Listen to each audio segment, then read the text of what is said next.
KNBR presents the best hoops hangout in radio. Stephen Douglas Kerr, or as we like to refer to him around here, Dr. Junk. Hello, Doctor. Hello, Tom. The Steve Kerr Show with his former teammate Tom Tolbert, along with Adam Copeland. It's Tolbert, Copes, and Kerr on the Sports Leader. It's time for a weekly conversation with the head coach of the Golden State Warriors, Stephen Douglas Kerr. Hello, Steve. What's up, Steve? Hello, Tom. What's happening? How you guys doing? Oh, fantastic. I don't got to watch my Warrior games anymore, and you and the rest of the coaching staff telling me to vote with your T-shirts, do I? Yeah, Mike Dunleavy walked in the locker room yesterday, and he goes, I watched the game on TV last night, and it looked like you guys were going swimming. like a swim top. Yeah, He goes, that wasn't the greatest look. I'm like, I agree with that. Yeah, well, you know what? I thought it would have been better if one of the assistant coaches, preferably the one to your left, would have had a shirt on that said "or don't." Like, just do what you want to do. I'm not gonna preach to you, because I've always said this, Steve. If you don't know November 5th is like the day, like it's time to vote, and we have to convince you or remind you, I don't know if I want those people voting anyway, to be honest with you.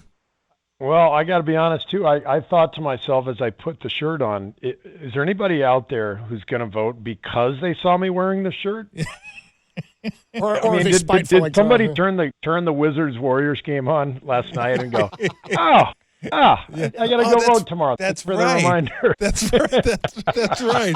And on the back of your shirt, it should have said, "Remember the NFL drafts." Like, no, the date. I mean, those are the two things we get.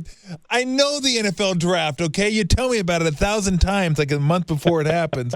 And November 5th is like, make sure you vote.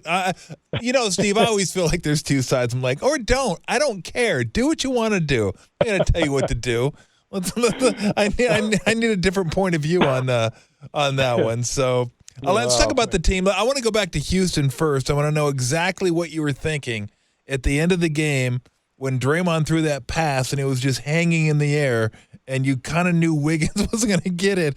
Exactly what were you thinking? You can leave the expletives out, but was it like, oh my gosh? Well, I was actually beating myself up because we drew the play up in the timeout. We didn't have any timeouts left, and we thought we were only going to have a couple of seconds to advance it. And the ref poked his head in at the very end of the timeout and said, "You got 4 seconds." But the team was already, and we thought it was going to be like 2, and that's why. Okay.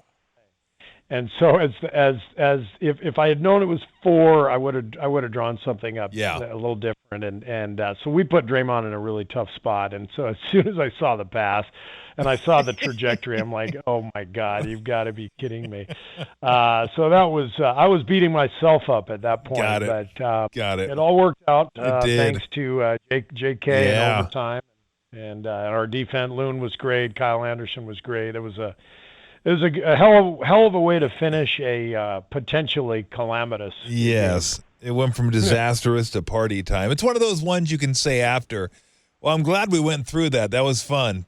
But if it would have gone the other way, it would have been one of those where it's like, I don't want to talk to anybody for a week. Just leave me. For a week. Isn't it funny?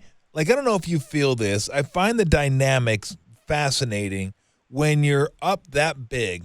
Like 30, 31, 28, whatever. I mean, we've seen teams lose those leads before. Hell, I was down in L.A. when the Lakers came back in a playoff game against the Mavericks. They were down 28 going into the fourth quarter and ended up winning that game.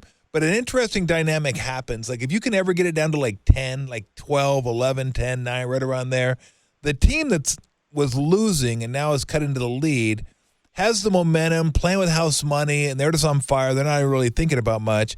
And the team that has the 10-point lead, 12-point lead, doesn't think to themselves, hey, we're still in great shape. We're up 10 or 12 with like 8 to go. All they can think about is we were up 30 and now we're only up 12. So it's like it's hard to get yourself out of that negative mind space, and the other team just keeps on coming.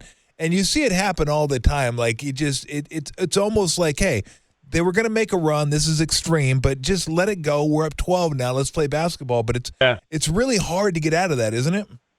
You can feel it. It's an avalanche. And I played in a game the year we won 72 games in Chicago. We played Denver. We were 41-3. I remember this well. And 41-3. We're on the back, like 4th and 5 nights in Denver. Back to back, the whole deal. Yep. And they go up 30 at halftime. And we come out in the third quarter, and it's just a classic game where the schedule gets you. It's just not your night. But that team was so ferocious with MJ and Scotty and Rodman, and our team came out and scored like 20 straight points. And I've never seen this before. But Bernie Bickerstaff was the coach of Denver. He ran out of timeouts by the end of the third quarter. So it was incredible. He literally called like 6 timeouts over and over again. And we came back. We actually took the lead, and we ended up losing at the very end. We just kind of ran out of gas. But it was these games happen. We remember the Clipper game we lost in the playoffs 5 years ago. We had a 32-point lead in the third quarter and lost. That's right. So it's bizarre. It's like the weirdest feeling, but you just hit it on the head. There's a human nature aspect to it that's so difficult to overcome, and when you feel it slipping away, man, it's hard to get it back. It really is. So, what do you make so far of the DB? I just noticed that you are Warriors are top 5 in offensive defensive efficiency, and you're playing the other 2 teams that are top 5 in offensive and defensive efficiency, in the Celtics and the Cavaliers. I was a little surprised the Thunder weren't. They're number 1 in defense. They're like 21st in offense, which I was shocked when I saw that. I was like, God, I thought they'd be much higher than that. But what kind of stock do you put in that right now? Because the Rockets are really good. They're like 7th in offensive efficiency. Right. But the other teams you played, I think New Orleans is 25th, and then Portland, Utah, 28th, 29th. So what do you take out of the – it's so early in the season anyway. Right. What do you take out of that number? Who knows if it goes up or down, but what do you like about your defense so far? Well, what I take from it is that we've had a good camp, and we've established the identity that we wanted coming out of camp, where our team is doing a good job defensively, and we're getting spaced offensively and running more and getting a lot of threes up. So we're doing all the things that we envision for our team we're doing, and that's a great sign. But, grain of salt, I mean, we've had a very kind schedule. So, let's look at it again in a few weeks. Sure. We're about to be threatened, and like we haven't been yet. Obviously, the world champs tomorrow and all that, and the rest of the week's going to be tough. But I love the path we're on, but we have a lot of growth ahead of us, and we'll see where we are in a few weeks. It's amazing, though, isn't it, when you have a team that's capable of keeping the ball in front of them, what the defense can accomplish? Yep. Because, I mean, when teams talk about, like, we're good in rotation, bad in rotation, I'm like, well, it's bad that you're ever in rotation. Like, unless you're planning a double team, you really shouldn't be in a rotation when you're in one-on-one. And last year, you guys found yourself way too often in rotations and then a wide-open corner 3 because guys were just scrambling around. This year, guys aren't getting beat as much, and the other team isn't touching the paint as much, and that's been an enormous upgrade and probably the biggest reason why I think your guys' defense is better. Yeah, I totally agree. Our ability to stay in front of the ball is better personnel-wise. And then I think the other factor is that Draymond playing the 4 instead of the 5 means that he's constantly playing center field and clogging things up so that when we do get beat off the dribble, Draymond's there to thwart it. Last year, for the most part, he played 5 for us. In the second half of the season, he was our 5. We played small with J.K. and Wiggs, and it was effective, but I never felt like we had a great defense. And Draymond at the 4 is that's the best version of him. And having Trace or Loon behind him this year just adds another layer to clean up any mistakes. So I like what I'm seeing, but again, we're about to step up in competition, big time, and it'll be fun to see how we respond. Yeah. Talking to Warriors head coach Steve Kerr on the Yuma guest line. Tom and I were joking last week. Actually, I think it was before one of the New Orleans games when the news came out that you were going to bring Kuminga off the bench, and we were laughing because the graphic that came out from ESPN was like benched. And we're like, it's like day 4 of the NBA season. What are we talking about? What goes into your decisions, into having into that decision and having him start or come off the bench? He's been great of late in that role. Well, we started the season, trying to play that front line with J.K. at the 3, with Draymond and Trace. And the whole idea is early in the year, we're trying to establish our defense and ultimately to be a great team, you got to be two-way. You got to be a two-way team. And when you have Steph Curry in the starting lineup, that can offset the spacing challenges that come.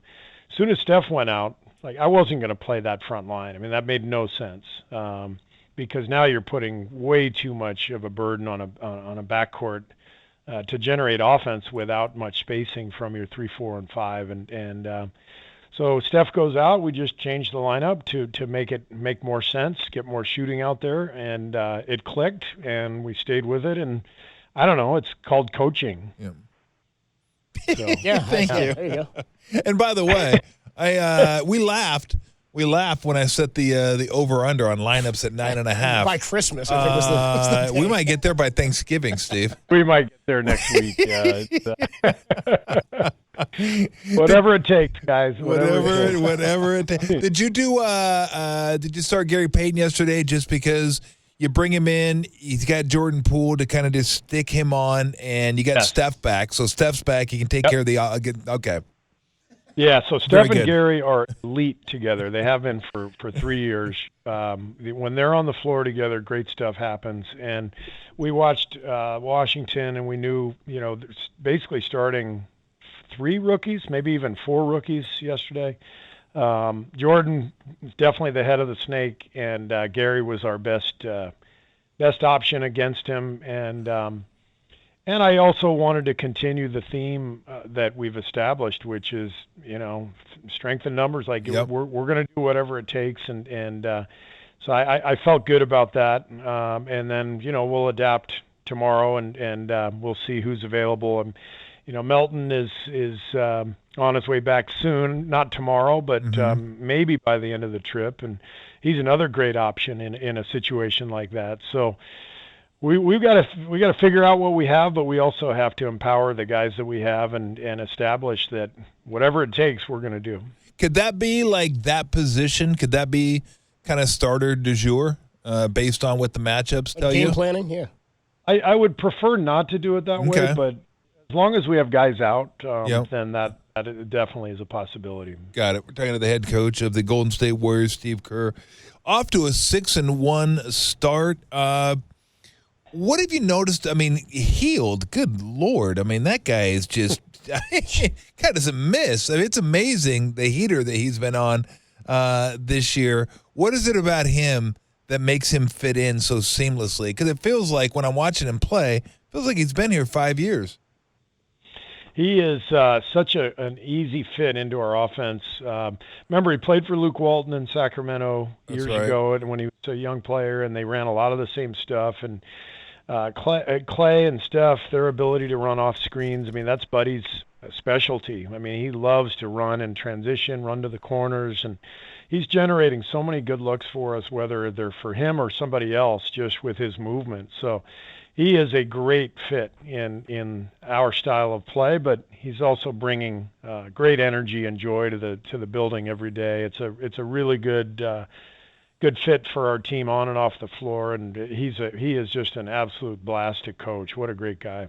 I guess tomorrow, I mean, obviously will be the biggest challenge. You're playing the champs. But as far as keeping the ball in front of you, like I was talking about, like that's a team that loves their 5 out. They just go 5 out and see if they can break it down, get to the rim, let Tatum and Brown do their thing, and then, kick it out, and then they have you on the string. Pritchard's playing really good ball. Like that will be kind of the ultimate litmus test early in the season, don't you think?